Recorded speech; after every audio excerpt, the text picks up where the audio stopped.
Hello, BookTube. This is Kelly with Books I'm Not Reading. Thank you so much for joining me today. This is my final video on our read-along of The Scarlet Letter by Nathaniel Hawthorne. I'm so glad we'd read this. I'm so glad. What a brilliant idea, Wilson. Thank you. Because who knows how long it would have taken me to actually get to this again. I would say the only shadow that sort of hung over the book by the time I got to the end was that between the time I first read this and now, there has been a film adaptation, and it was much more closer to, like, it's not quite 20 years ago, but it was quite a while ago that the film adaptation came out. And Demi Moore played Hester Prynne, and it was a horrible film adaptation. Don't watch it. But it was really hard for me not to see Hester as Demi Moore in my head, because she actually does look somewhat like how Nathaniel Hawthorne describes her. So that was the only thing that kind of sucked. I was trying to reshape Hester in my head and get Demi Moore out of my head. This is the Penguin Classics edition, and it has an introduction by Nina Baym. It's B-A-Y-M. I really encourage you guys to look for this if you can find it online maybe, or if your library has this edition, just go and read the introduction, because that really kind of shed a lot of light for me on kind of where Hawthorne was when he wrote the book. Yes, he had just lost his job at the custom house. At the same time, his mother died. And so in writing this book, I do think that Hester, while I don't think that Hawthorne thought of his mother as an adulteress, she was widowed when Hawthorne was very young, and I don't think she remarried. So, but I think the strength and I think the bond between mother and child, that kind of connection, I think Hawthorne felt really strongly. And I do think that that maybe there is a little bit of his mother in Hester.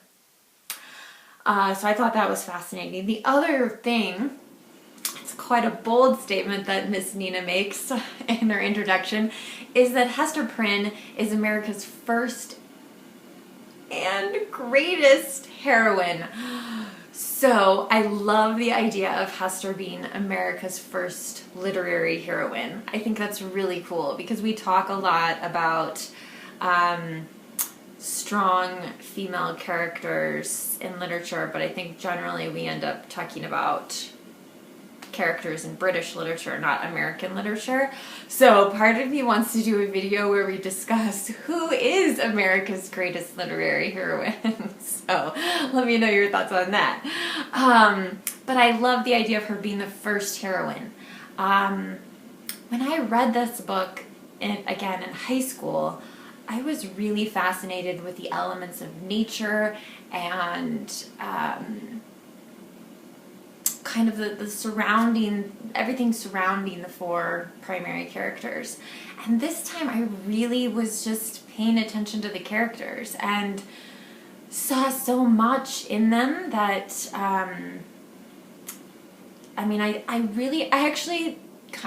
I love Hester. Like, she's a fantastic character. She's so strong. Hawthorne says her teachers were shame, despair, solitude. Again, these had been her teachers, stern and wild ones, and they had made her strong, but taught her much amiss. I'm not so sure about whether they had really taught her wrong, but she is just brave. Because she becomes an outsider, I think she is able to decide what she believes and think for herself and make her own choices and her own decisions. And she does sort of choose to let Pearl be a little bit wilder than she would if they were if they were just part of a traditional family. And clearly Pearl turns out okay. I think another genius thing of this book, speaking of Pearl, is that the most fascinating parts of this book, the things that really should make us want to read this book, are not in here. We never see the romance between Arthur and Hester. We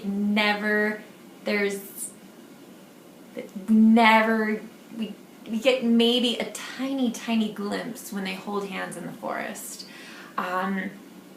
But there is nothing about how that all happened, how that all came together. And that's just a huge driving force.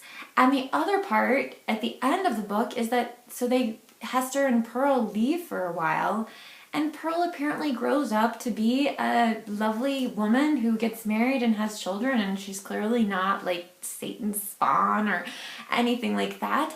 And we don't see any of that either. We just see Hester still back in her cottage. She comes back. Again, I just find that so brave, and puts that letter on again, and people in the town don't even know what the letter stands for anymore. But I think it's just amazing that Hawthorne was brave enough to write a romance, which he thought was different from a novel, by the way, at least according to Nina here. He thought a romance was different than a novel, and so it gave him more, he felt it was almost more like fantasy. So like the Puritans in here are not Hawthorne's ideas of Puritans or even historical versions of Puritans. They are used as a tool, as a vehicle.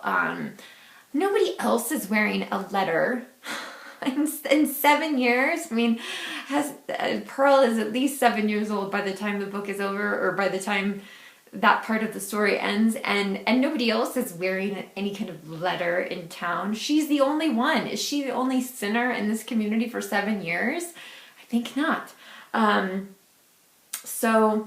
But I do think in some ways the letter was a shield for her. Like it protected her in some ways from becoming what Arthur and Roger Chillingworth, Hester's husband, Roger Chillingworth essentially is motivated completely by revenge and wanting to kill or just torture this man who, had the gall to love his wife after he'd left her for 2 years alone. And Arthur is tortured by the fact that he is not brave enough to stand up and say, it was me, like, I am the one. And I think part of that has to do with his role as a minister, but I don't know whether physically or whether it's some kind of supernatural effect, but, he's always putting his hand over his heart. And it's because it hurts there, and I think it even talks in here about like maybe that the sin maybe polluted his, for lack of a better word, circular system or whatever, and just kind of poisoned him. So I thought that was just really got into the characters much more, and I found them much more fascinating on this third go around of this book. Again, this is just a gushing review. Like I do think the custom house part of it, I still don't really care for that part of the book. There have been additions over time that have not included the custom house. Tilly from Tilly's Shelf actually mentioned that she started reading the book and then eventually went back to the custom house and found it much more easier to read. I'm not going to do that, but I do love the genius of Hawthorne from the custom house voice, which I found so dry and just cumbersome, for lack of a better word. And then as soon as we step into the Scarlet Letter, like, it's a whole new voice. And I just think that really shows how gifted Nathaniel Hawthorne was. The other thing I will say is that Joe Smith and Wilson Shugart and I have been having a conversation on Voxer about the Scarlet Letter. And one of the questions that came up was, is this book going to last another 100 years? Because it was taught in school when I was in school, but again, that was quite a while ago. And I'm not sure if it's really being taught anymore. I hope it lasts though. I really do, because I think it's a great book. I think it's a great, I don't know, like a piece of American history in some ways. Like, and not the Puritan part of it, but just the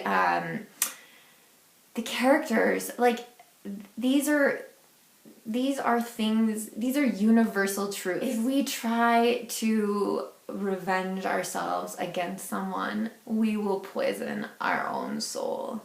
If we are guilty of something and someone else is really taking all the blame for that, and we don't confess our own part in that, it can destroy us. But Hester is the one who wears the letter, who lives alone in the woods, and becomes able. Some people say that A stands for angel later on in her life. She goes to people's sick beds. She feeds the poor. She becomes very much kind of I think at one point they call her like a sister of mercy. So there is something like she, having been punished, she is able to empathize and help other people who are troubled. The A somehow lets her know when someone around her, has maybe done something similar to what she has done, but they got away with it. Like she's just more sensitive to other people in the world. Other people in her community, and eventually at the end, they come and talk to her, they come and seek her out, which I think is just a huge testament again to the kind of character that she is. Did she do something wrong? Yes. Did she deserve to be punished for the rest of her life for it? I would say no, but again, different time, different place, that sort of thing. So I feel like this is these characters represent things that, again, transcend time and history. And that's why it's such a great book. I am so excited to see Wilson's video, to hear Joe's thoughts, Lillian's thoughts. I'm trying to think of the other people. Tilly from Tilly Shelf and Michael McGrath. So yes, I'm super excited to hear your thoughts and to see what you thought of this book. And please feel free, if you don't have a channel of your own, to leave your comments below. That's super cool, and we can all just it can just be like a massive book review of this. So I'm wondering if there's any interest in maybe in 2019 doing something similar with the House of Seven Gables, reading a little more Hawthorne. What do you guys think? So let me know. All right, take care, BookTube. I'll talk to you soon. Bye.